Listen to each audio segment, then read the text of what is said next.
So it's the 6th year after Hijrah, and the Prophet ﷺ, after a difficult stretch, right? This is soon after Khandaq, the Battle of the Trench, and the Muslims had just survived a massacre, right? Where they were all supposed to be killed, and went through all the difficulties of that siege.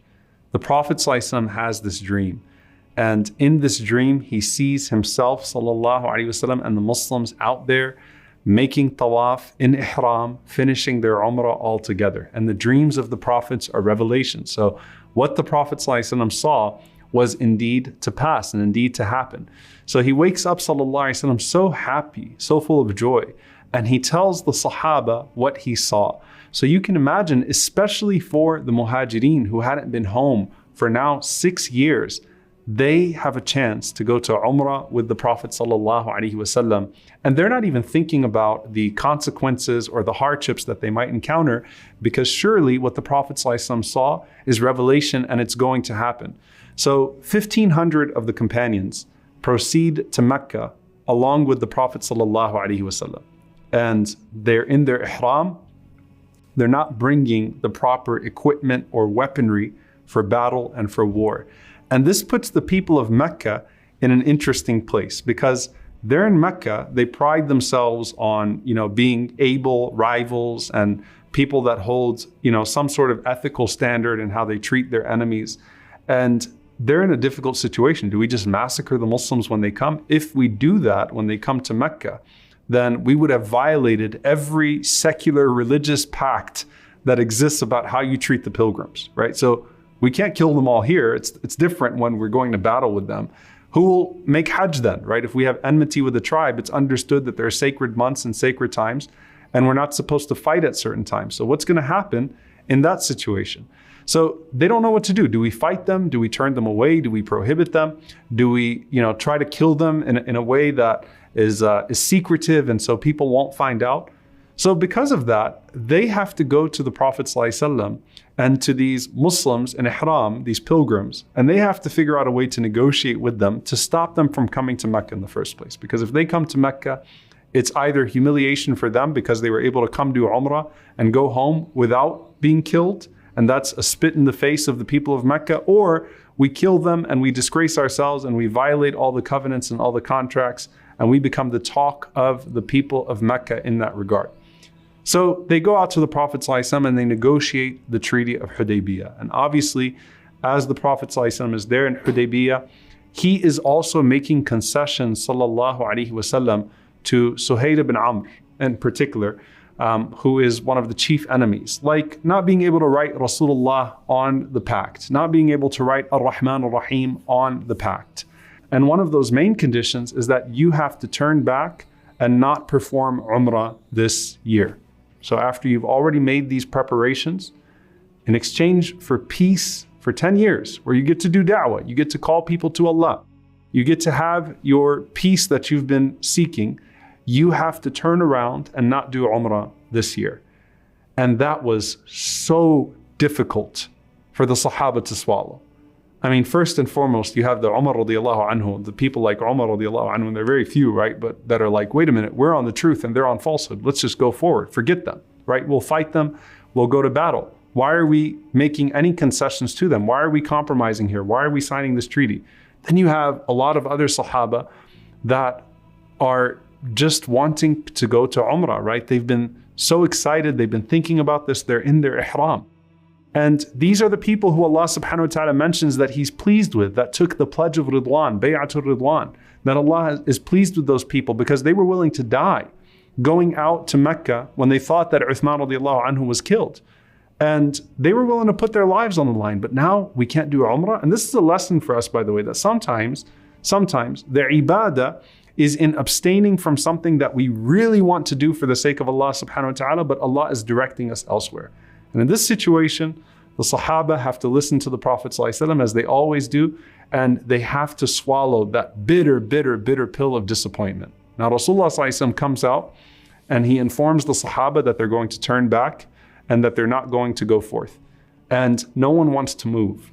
The Prophet ﷺ goes to Salama radiallahu ta'ala anha, and he asks Salama what he should do. And she's a wise woman, so she says to the Prophet ﷺ, look, they're obviously disappointed, they're naturally disappointed, But they're hoping, right? They're holding out hope that maybe something will change. So that's why, they haven't cut their hair yet. That's why they haven't sacrificed yet and exited their ihram. There's probably still that hope that something's going to change. So she told the Prophet ﷺ, if you go out there and you call for the barber to shave your head and you sacrifice, then that's going to be the finality and the closure to this all, and they're going to follow you. As disappointed and as hurt as they're going to be, they're going to follow you. And that's exactly what happened. The Prophet ﷺ goes out there, he shaves his head, he sacrifices, and so they all understand that this is what they have to do. And of course, this Umrah counts, and the ulama count this Umrah for the Sahaba of the Prophet ﷺ and for the Prophet ﷺ himself, because they did what they had to do, and they could not complete the rites of the Umrah simply because they were stopped, and so the reward is already there. But what about the feeling? What about the need to actually go? And what about the ayah in the Quran where Allah subhanahu wa ta'ala says, لَقَدْ صَدَقَ اللَّهُ رَسُولَهُ الرُّؤْيَا بِالْحَقِّ لَتَدْخُلَنَّ الْمَسْجِدَ الْحَرَامَ إِنْ شَاءَ اللَّهُ. That Allah subhanahu wa ta'ala has guaranteed the Prophet ﷺ's dream. He was truthful to the Prophet ﷺ and what he showed to him. And Allah subhanahu wa ta'ala will indeed fulfill what the Prophet ﷺ saw.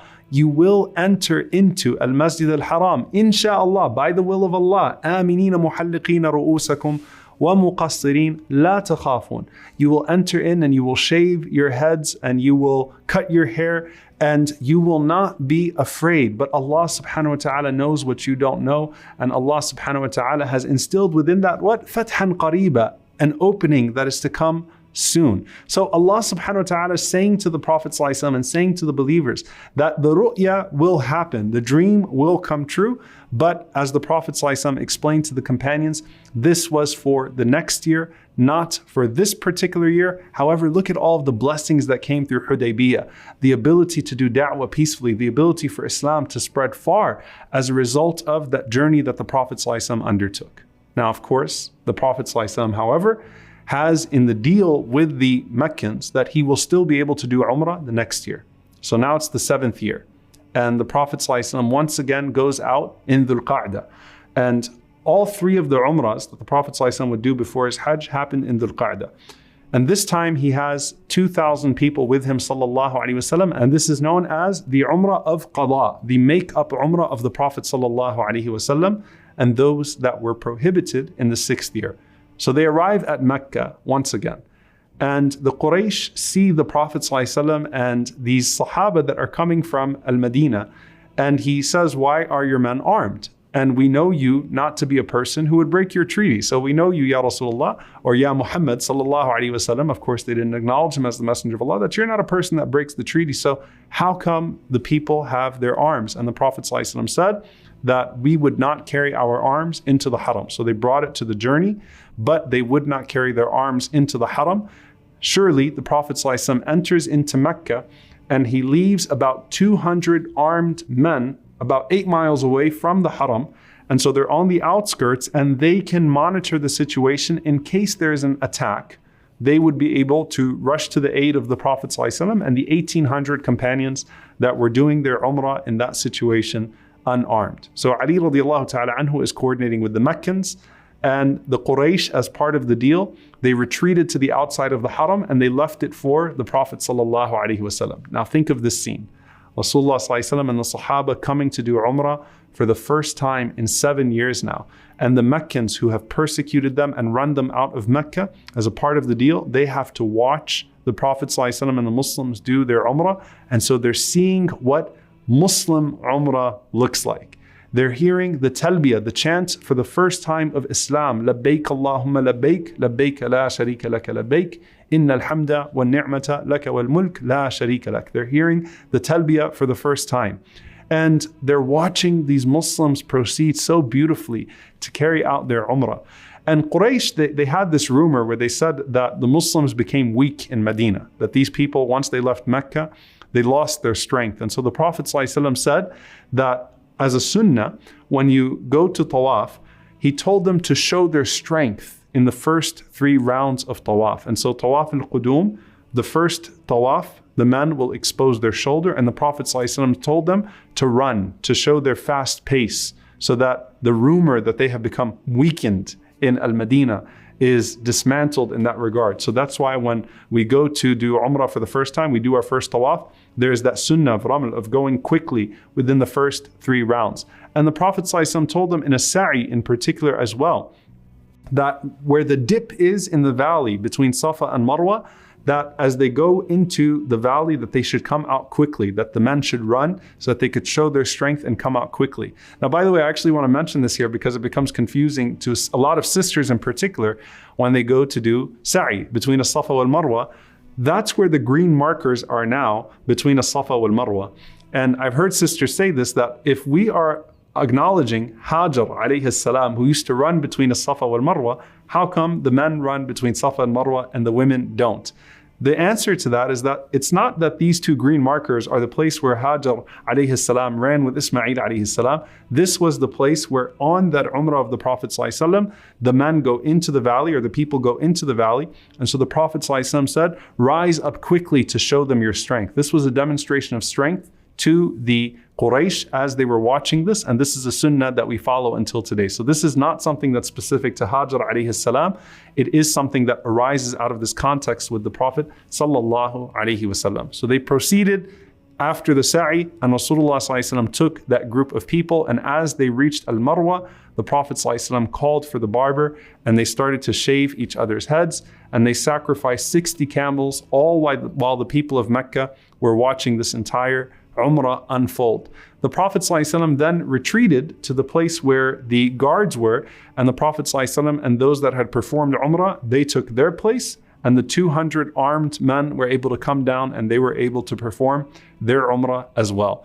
Now, of the wisdoms of this, by the way, is that you could imagine that a lot of the people of Mecca who had persecuted the Muslims and who hated Islam, as they were watching this Umrah of the Prophet ﷺ unfold before their eyes, their hearts were probably moved. And that's why there are a few people who converted to Islam soon after that Umrah of Qada. And some of the scholars, they mentioned that this particularly played a role in moving the hearts of Amr ibn al-As, Khalid ibn al-Walid, and Uthman ibn Talha. So 3 very prominent converts who witnessed this Umrah of the Prophet sallallahu alaihi wasallam, and what a sight it was to watch the Prophet sallallahu alaihi wasallam and this group of companions perform their Umrah for the first time after 7 years. Al-Imam Ibn al-Qayyim rahimahullah ta'ala says that the Prophet ﷺ performed 4 Umrahs in his lifetime. First was the Umrah of Hudaybiyyah. Why? Because he was prohibited, so it still counts for him. Then was this Umrah of Qada, this particular make-up Umrah, and the other 2 Umrahs are to come with the Fatah of Mecca, with the conquest of Mecca, as well as the Umrah that the Prophet ﷺ would perform with his farewell Hajj.